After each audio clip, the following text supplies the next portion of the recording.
Hello friends, আমি সঙ্গীতা। আমি নিয়ে এসেছি আবার একটা নতুন ব্লগ। আজকের ব্লগ হচ্ছে বড়মা, নৈহাটির বড়মা। নতুন করে পরিচয় দেওয়ার কিছু নেই, খুব জাগ্রত এবং দেশে বিদেশে খুব পরিচিত নাম। আর কালী পুজোর সময় তো দেখতে হয় না, বিশাল ভিড়। এবারে প্রায় 3-4 লাখ লোক বাইরের থেকে দেখতে এসেছিলেন, শুধু বাইরের থেকে। তো সেই জন্য এই আমার খুব ইচ্ছা ছিল এখানে যাওয়ার। প্রথমে আজকের ট্যুরের আগে আমরা করলাম হচ্ছে তারকেশ্বর ট্যুর করেছিলাম একই দিনে। তারপর শেওড়াফুলি থেকে নেমে চুঁচুড়া হয়ে আর এই বোটে চড়ে চলেছি ওই পাশে নৈহাটিতে, সেখানে গিয়ে বড়মা দর্শন করব।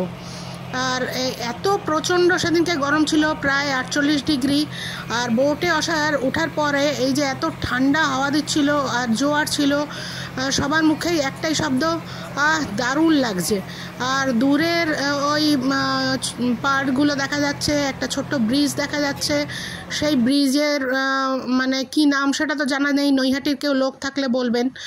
আর পুরো এই আমাদের লঞ্চটা পুরো ভর্তি ছিল, স্কুটার বাইক এসবও ওঠানো হয়েছিল, উপরে ছিল। তা এত গরমের মধ্যেও আমার ছেলে এবং আমার হাজব্যান্ড বললো আমরা উপরেই বসবো, তাহলে আরও সুন্দরভাবে এই নদীটিকে দেখা যাবে। তো ওরা উপরে বসেছিল, আমি আর আমার ননদ আমরা ভেতরে বসেছিলাম। আর যার পান্নায় মানে চেষ্টা করছিলাম ছবি তোলার, আর সবাই বারণ করছিল যে এইভাবে নেবেন না, ফোনটা বাইরে পড়ে যাবে। কিন্তু মন কি মানে, এত সুন্দর দৃশ্য। আর এই নেমে পড়েছি, কিন্তু দেখে মনে হচ্ছে হাওয়া চলছে, কিন্তু লু চলছিল 48 ডিগ্রি। আর আমরা তারই মধ্যে মন্দিরে খুব সকালই পৌঁছে গেছিলাম। তখনও মন্দিরের দরজা বন্ধ হয়নি, দুপুরের দরজা বন্ধ হয়নি। কিন্তু আমার হাজব্যান্ড বলল যে কোথাও ফল দিয়ে পুজো দিতে পারছি না, এখানে ফল দিয়ে পুজো দেবো। তো যেখানে মন্দির তার থেকে স্টেশনটা বেশ খানিকটা দূরে, তো সেখানেও ফল আনতে গেছিলো। আমরা একটা দোকানের মধ্যে বসেছিলাম, ফুল মালা আর প্যাড়া এসব নিয়ে, ফল এলে পুজো দেবো বলে।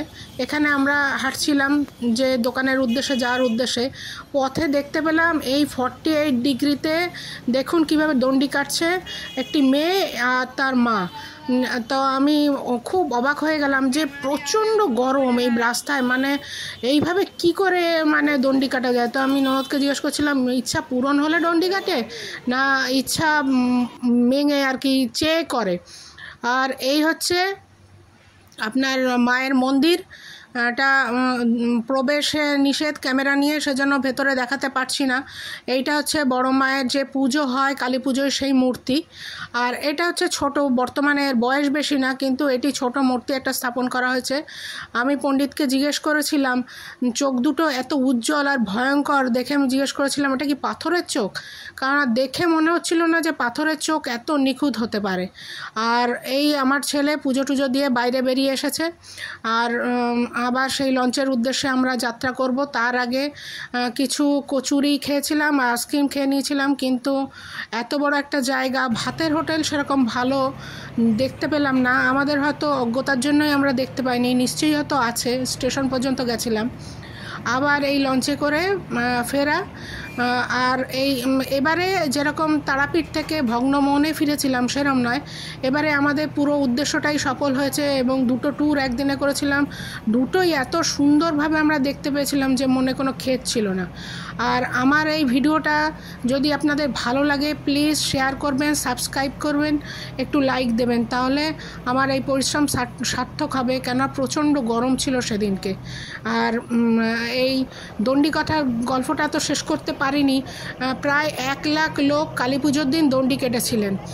আর এই মূর্তি দেখে আমার অনুভূতি মানে ভাষায় বলা যাবে না। অনেকই কালী মূর্তি দর্শন করলাম এবছরে, কিন্তু এত সুন্দর, এত চোখ উজ্জ্বল মানে খুবই কম মূর্তি দেখা যায়।